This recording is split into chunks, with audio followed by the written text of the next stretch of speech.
본격 밀리터리 팟캐스트 밀떡을 시작합니다. 안녕하세요. 놀러온 정명섭 작가입니다. 안녕하십니까. 밀리터리 헤비토커 김대영 군사평론가입니다. 자, 이번 시간에는 폴란드에서 소식이 하나 더 전해졌어요. K2 흑표 전차 2차 도입으로 180대를 더 직도입한다 라는 이제 뉴스가 전해졌고 그에 관련된 얘기를 좀 나눠보도록 하겠습니다. 폴란드 정부가 지금 폴란드 방산업체 PGZ 간에 이제 뭐 갈등이 있을 것으로 네. 이제 알려졌는데 좀 이렇게 우리가 처음 들으시거나 네네. 좀 내용을 모르시는 청취자분들이 네네. 있을 수 있잖아요. 그래서 좀 간단하게 좀 설명을 네네. 좀 해주셨으면 합니다. 이게 이제 2022년에 김재원 의원님께서 로또라고 불렀던 이 방산 계약의 내용 중에 K2 전차 부분이 180대를 우리가 생산한 걸 그냥 가져오고 그 다음에 800대를 현지에서 생산하거나 해서 약간 애매하게 숫자만 정해져 있고 넘어갔어요. 왜냐하면 서로 다 급할 때였으니까. 이제 2차로 만들어야 되는데 처음에 들려온 소식은 너무 비싸. 갑자기 폴란드 국방부와 정치권 쪽에서. 그 다음에 알고 보니까 PGZ 쪽에서 좀 가격을 높게 부른. 이제 우리한테 물품을 받아서 이제 생산을 해서 납품해야 되는데 생산 기간이라든지 아니면 퀄리티라든지 그 다음에 또 납품 가격이라든지 이런 거 이제 폴란드 내부 사이에 문제가 처음에 생겼고 그래서 폴란드 정부에서는 그러면 2차 도입으로 필요한 180대도 한국에서 직도입하겠다라는 이제 얘기가 작년부터 나왔다가 최근에 결정이 됐죠. 네. 일반 분들이 조금 더 쉽게 네네. 만약에 이해한다면 차로 한번 설명해 주시면 어떨까요? 네네. 차로 설명하면 간단하게 중고차로 한번 설명해 볼게요. 요즘 우리 중고차 많이 하니까 외국에서 많이 인기 있는 자동차 예를 들어서 A라는 자동차가 있어요. A라는 자동차를 우리 업체에서 중고차로 외국에 수출을 했는데 중간에 거래상이 낀 거죠. 현지 거래상이 현지 거래상이 끼면서 그게 PGZ. 우리가 이제 예를 들어 자동차인데 500만 원에 수출하면 얘들이 이걸 받아서 도색 한번 살짝 하고 그 다음에 뭐 고장 한번 체크하고 그다음에 엔진 뭐 별 인상 없냐 요 정도 체크한 다음에 소비자가 찾아오니까 1,000만 원 요래 버린 거야. 수술 뛰기 하네. 네, 수수료 뛰기 거의 곱하기 2. 그다음에 요 정도까지만 해도 약간 빡친데 자동차를 그래 알았어 그럼 우리가 급하니까 샀게 하고 딱 했더니 야 이게 말이야 우리가 이걸 다시 한번 체크해봐야 되고 페인트도 모자라고 막 이래서 2달 있다. 보통 중고차 사러 온 사람들은 급해서 온 사람들이잖아요. 내일 출근할 때 쓰거나 내일 지방 내려갈 때 써야 되는데 또 열받게도 가격도 높이 부르는데 2달 있다 오래. 그러니까 여기서부터 갈등이 생기다가 이제 현지 이제 소비자가 한국의 중고차 업체에 직접 코를 때린 거죠. 내가 받을 테니까 직접 한 대 좀 보내줘. 당근처럼 이렇게 직거래로. 네, 맞습니다. 네. 그래서 한때 그 업계에서 그런 소문이 있었어요. K2 전차 거의 대당 1,000억 불렀다고. 네 PGZ가. 맞아요. 네. 대당 1,000억 불렀다고 네. 해서 레오파드보다 비싸. 그래서 이게 너무한 거 아니냐. 물론 이제 옵션이 뭐 추가되는 것도 있고 하지만 그래서 그다음에 기본적으로 이제 라이센스 생산은 이제 라인을 새로 구축해야 그렇죠. 되는 비용도 네. 있고 그다음에 이제 라이센스 피를 줘야 되는 부분이고 근데 라이센스 피 관련된 거는 현대로템하고 PGZ가 어느 정도 협의는 다 끝났었고 그다음에 나머지를 가지고 폴란드 정부하고 협상을 했는데 거기서 이제 막 가격을 너무 높게 불러버리니까 이제 폴란드 정부도 이제 머리가 돌아버린 거였고 거기다 PGZ라는 업체가 폴란드 정부에 좀 찍힌 게 있어요. 예전에 크랩 자주포 아시죠? 네. 자주포 차체를 몇 년 동안 맞아요. 개발을 못하는 바람에 결국은 K9 차체를 가져다가 쓴 적이 있고 그때도 자기네들이 개발을 지연시켜갖고 막 이렇게 됐으면서 불구하고 왜 우리를 외면하고 외국 업체 거를 직도입해서 웨어를 낭비하느냐라는 식으로 이제 언플을 해서 폴란드 정부가 좀 빡쳤던 적이 있었죠. 네. PGZ가 저도 몰랐는데 그 폴란드 내에서는 거의 뭐 소총부터 뭐 유도 뭐 이런 거 다 하더라고 걔네들은. 그래가지고 야 이건 만만치 않은 회사. 항공기도 사실 하려고 하고 있고 네. 뭐 이러니까. 원래 폴란드라는 국가가 이제 역량이 충분한데 아쉬웠던 점이 소련의 간접 지배를 받으면서 이런 국가의 역량이 완전히 사라져. 그러니까 뭐만 하면 잡혀가니까 뭐 새로운 거 하면 잡혀가고 이상한 거 만들려고 그러면 폴란드가 자기네 소총도 잘 만들어요. 근데 AK-47 안 쓰면 안 되니까 자국산 소총 개발하려고 했던 설계진들이 증발돼 버리거나 아무 다른 일을 해야 되는 거잖아요. 맞아요. 뭐 항공기도 그렇고 전차도 그렇고 역량은 충분한데 그런 식의 오랫동안 지배를 받으며 생긴 수동성. 그다음에 이 PGZ가 이런 식의 대규모로 해외에서 라이센스 생산을 한 적이 없잖아요. 여기까지 뭐 여러 가지 겹친 것 같아요. 네. 노하우가 약간 부족했다. 그럼요. 예. 이제 현대로템 관계자분들 얘기를 들어보면 폴란드의 전차 생산 수준이 이제 3세대 정도는 할 수 있는 수준이라고 그러더라고요. 우리 K2 같이 3.5를 하기에는 아직까지는 좀 기술력이 부족하다. 그러니까 K1 정도는 어떻게 할수 해보는데, 있는데, 그러니까 폴란드가 만든 게 보면 이제 T-72 개량해서 그렇죠. P-51 네. 뭐 이런 거 말레이시아 수출도 했었고 그 수준이었지 그 이상을 가는 데는 좀 약간 이제 무리수가 있다. 예. 그래서 이게 뭐 사실 일각에서 그런 걱정도 하시잖아요. 뭐 기술 유출되는 거 아니냐 뭐 이런 얘기도 하시는데 오히려 제가 봤을 땐 창원에 계신 분들이 더 돈을 많이 벌 것 같은 느낌이 많이 드는. 제가 지난번에 얘기했나 그 21년 말에 그 K2 전차 구성품 만든 업체가 가지고 이제 인터뷰했는데 막 그때 이제 막 4차 양산 안 돼가지고 막 난리 났을 때였는데 나중에 얘기 들으니까 4차 양산도 되고 막 폴란드 수출 많이 했잖아요. 그래서 지금 거의 재산이 따따블 되셨다는 얘기를 많이 들었는데 뭐 사실 그래서 우리가 하면서 뭐 오히려 그렇게 얘기하시는 분들도 있어요. 그러니까 현대로템에서 일부 관계자분들도 야, 오히려 저게 우리가 만드는 것보다 이윤이 더 나을 수도 있어. 그렇죠. 네, 네. 그런 얘기 하시는 분들도 있거든요. 그래서 뭐 나쁘지 않은 그런 케이스로 이제 보여집니다. 이 상황에서 폴란드 대통령이 최근 네. 한국산 무기에 대한 호평을 네. 엄청 했어요. 네. 어떤 내용이에요? 벨기에 브뤼셀 나토 본부에서 나토 본부에서 한국산 무기가 굉장히 대단하다. 시작은 유럽은 전혀 전쟁에 준비되어 있지 않다. 대비할 준비가 돼 있지 않다라고 했는데 요거는 좀 해야 될 게 아마 원래 연설문에는 가로치고 서유럽 이렇게 했다가 직전에 아마 보좌관이나 누가 말려서 그냥 유럽이라고 퉁친 것 같지만 제가 보기엔 이건 서유럽을 직격으로 한 거고 그다음에 우크라이나를 지원해야 될 때 우리는 아무 준비도 안 돼 있었다. 그래서 우리는 미국이랑 한국에서 대량의 무기를 도입하고 있다라고 이제 밝혔고요. 우리가 왜 한국산 무기를 샀을까? 아주 간단하다. 수개월 안에 공급할 수 있고 그다음에 가성비도 좋고 배송될 때 1년밖에 안 걸렸다. 그래서 그 유명한 짤 있잖아요. 그 항구에 이게 전체 내려지고 있고 대통령 마이크 앞에서 주문을 했지만 이렇게 빨리 올 줄 몰랐습니다. 라고 얘기하는 게 뭐 그냥 그런 게 아니라 그 폴란드에 처한 상황이죠. 네. 그 폴란드 현지에서는 K2 전차, 흑표 전차 운영하는 데 있어서 그 직접적으로 운영하는 그 운영 인원들의 좀 평가는 어떠한가요? 이런 얘기하면 그렇지만 폴란드가 기존에 타고 다니던 전차랑 이걸 하면 마티스 타고 다니다가 제네시스 탄 기분일 거예요. 그러니까 세대가 넘어선 것 같다라는 다른 제네레이션에 마주치는 것 같다라는 인터뷰도 많이 했고 그다음에 K2 전차 같은 경우는 이제 폴란드 국민들이 붙이는 별명도 따로 하나 생겼다고 들었고 하나 인상적인 거 본 게 트레일러에 이렇게 K2 전차가 이렇게 올라가는 장면이 있어요. 올라가서 전차병이 주변에 사람들 때문에 그런지 몰라도 일부러 시동을 한번 세게 걸더라고요. 그래서 우웅 막 하니까 사람들이 카메라 찍고 우 이렇게 약간 놀라는 뭐 마력수라든지 그다음에 이게 전차의 특성인데 동유럽이 쓰던 러시아제 전차들, 소련제 전차들은 그냥 무조건 빨리 가서 공격용이기 때문에 가볍고 작고 이런 느낌이었어요. 근데 반면 서유럽과 미국 그다음에 영향을 받은 우리나라 전차 같은 경우는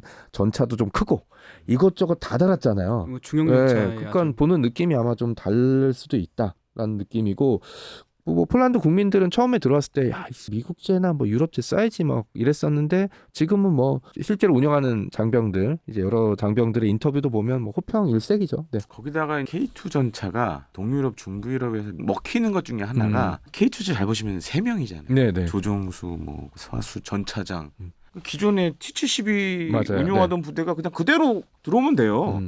예를 들어서 이제 M1이나 네. M1A2나 아니면 레오파르트 2 같은 경우에는 네 한 명이 늘어야 되잖아요. 네네. 딱 맞는 거죠. 그러니까 이게 부대 개편 없이도 네네. 그대로. 네. 그러니까 이제 예를 들어서 뭐 루마니아나 폴란드나 특히 이제 폴란드는 사실은 국내에 많이 안 알려져 있지만 K2 전차 들어간 만큼 거기서 T-72 계열을 빼서 우크라이나에 맞습니다. 줬어요. 네. T-72M 이런 그렇죠. 그러니까 안 쓰는 것들 넘겨주고 했는데 그러면서 사실 이제 빨리 우크라이나 군을 지원할 수가 있었거든요. 그렇죠. 네.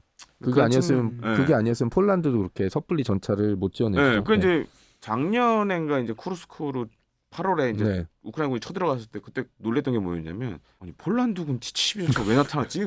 그때 많이 썼었거든요. 맞습니다. 거기서. 네.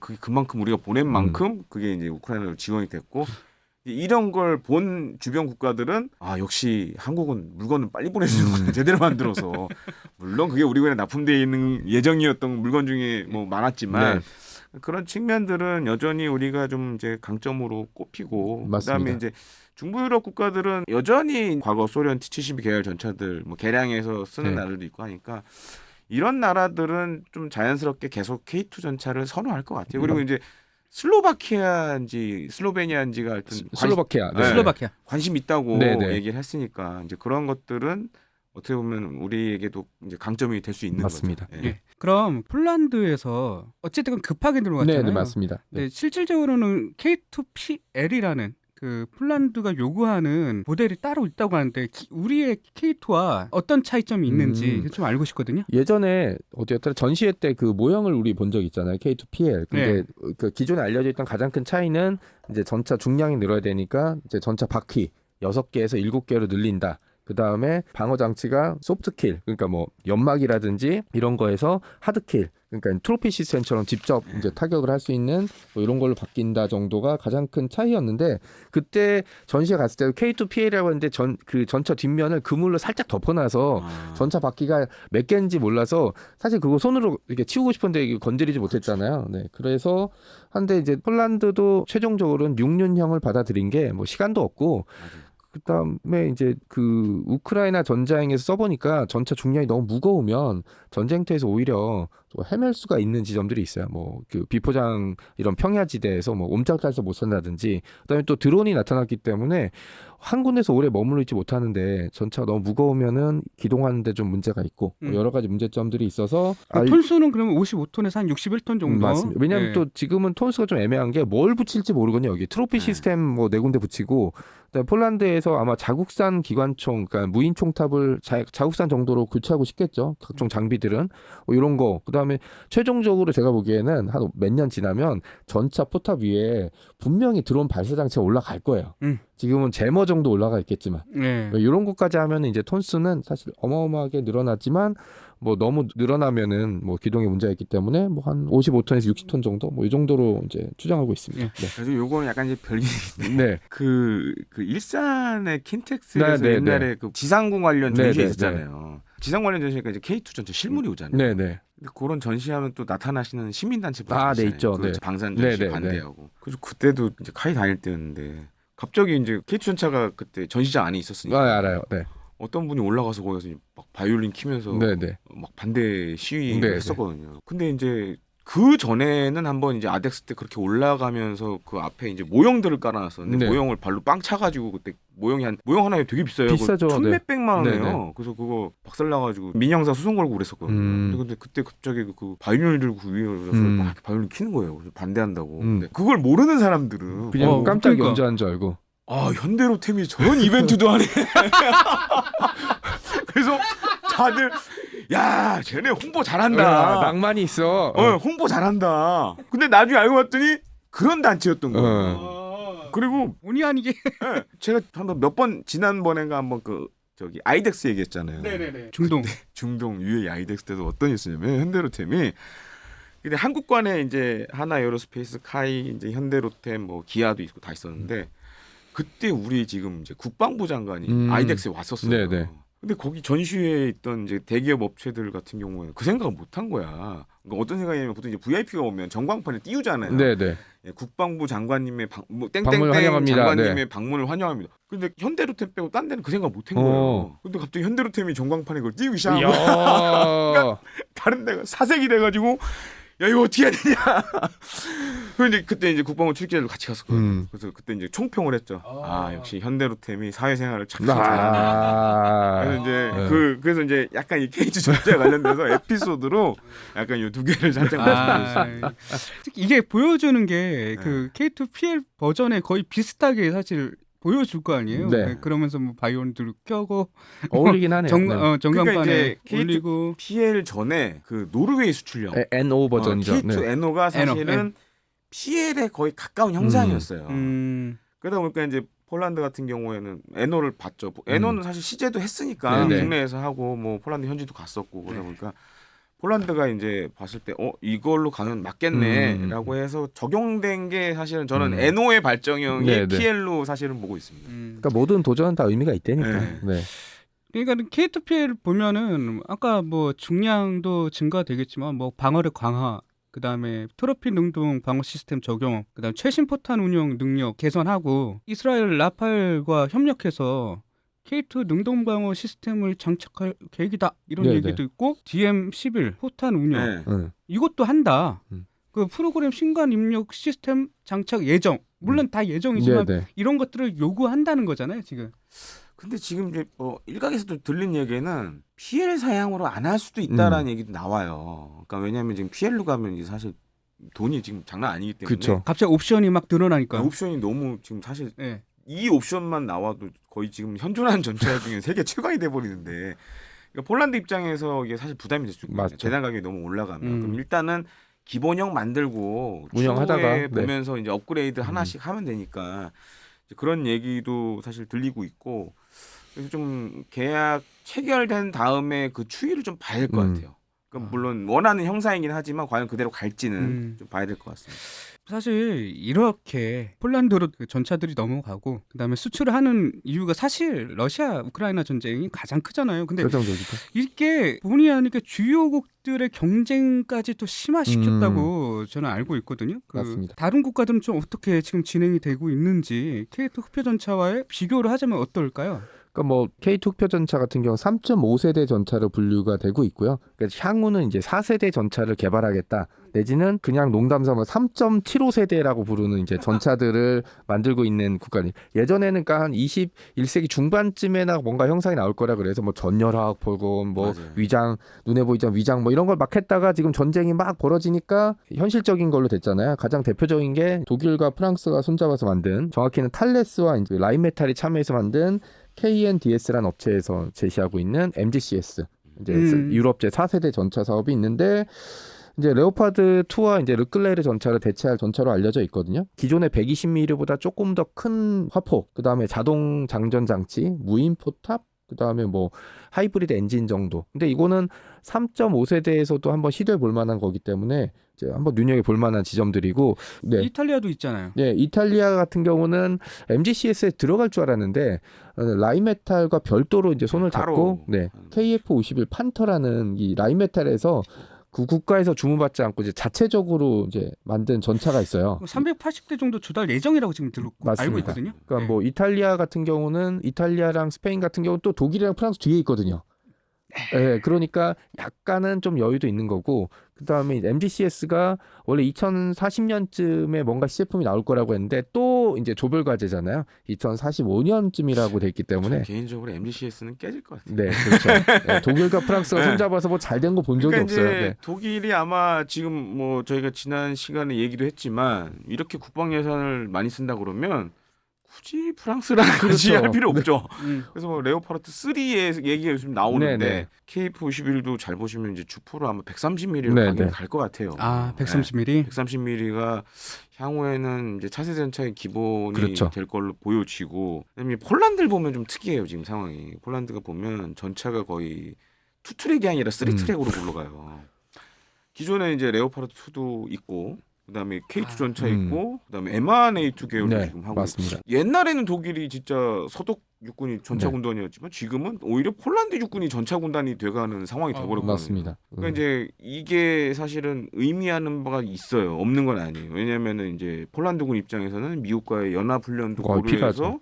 MR-A2도 사야 되고 그다음에 뒤에 독일이 있으니까 독일과 연합 훈련도 고려해서 독일 것도 사야 되고 중간에 그럼 우리가 쓸 수 있는 것도 있어야 되니까 K2 전차를 또 산 거고 그런 게 어쩌면 동유럽 국가들이 최소한 하나의 전차만 가져가진 않을 것 같아요 보면. 아, 거의 2트랙 아니면 3까지. 그러니까 그러니까, 많으면 3트랙도 네. 가능하고. 그러니까 폴란드가 보여줬죠. 그 비싸지만 국가 간 협력이 필요한 이제 미국제 하나 네. 들여놓고 그다음에 가성비 좋은 한국에서 만든 전차 이렇게 해서 2트랙으로 가는 경우가 아마 저희 루마니아도 좀 비슷하게 가지 않을까라는 예측이 좀 있고 또 하나 언급된 전차가 미국의 M1 E3 한때 M2 전차라고 불렸던 이 전차인데 뭐 미국에서 최종적으로 명칭을 정리했고요. 여기엔 드디어 자동 장전 장치를 쓴대요.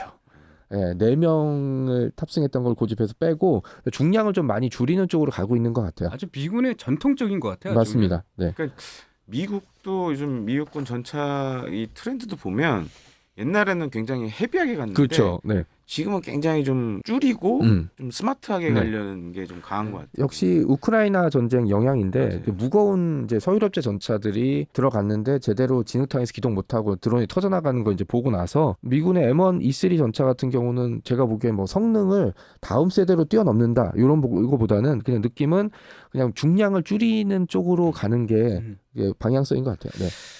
그럼 이제 결론적으로 앞으로 K2 흑표 전차가 개선하고 성능 개량을 해야 될 방향성은 어떠한지 K2 흑표 전차 네네. 안에서 지금 현재 가장 네네. 좀 중요한 게 무엇인지. 그리고 하나 궁금한 게 우리나라 4차 양산분 해서 지금 들어갈 건데 차질은 없는지에 대한 그런 부분도 알고 싶거든요.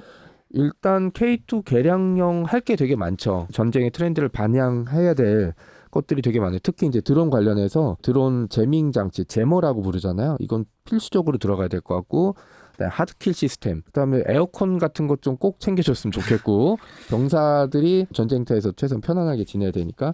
그리고 그 생각을 좀 하고 있어요. 지금까지 우리는 넘버 투 전략을 되게 많이 썼거든요. 그러니까 넘버 투.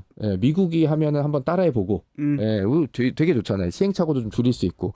근데 이제 우리 위치는 남들을 따라가서는 우리의 지위를 차지할 수 없는 위치까지 왔어요. 그러니까 저는 K2 개량형에서는 K3로 가는 방향성이라든지 여기 확인해야 돼. 그러니까 전장의 패러다임에 적용할 수 있는 전차의 새로운 뭔가를 제시해줘야 되는, 뭐 예를 들어서 360도를 다 볼 수 있는 아이언 비전이라든지, 아니면 뭐 지금까지는 드론을 이렇게 막는 장치만 계속 사용했잖아요. 이거 말고 아예 그냥 전차에 드론을 탑재한 방식. KF-51 판터 같은 경우는 승무원이 4명으로 지금 얘기되고 있어요. 한 명이 뭐냐면 자동 장전 장치, 그러니까 드론 조종수거든요. 우리도 그런 식으로 드론이나 아니면 지상 무인 차량이 있거든요.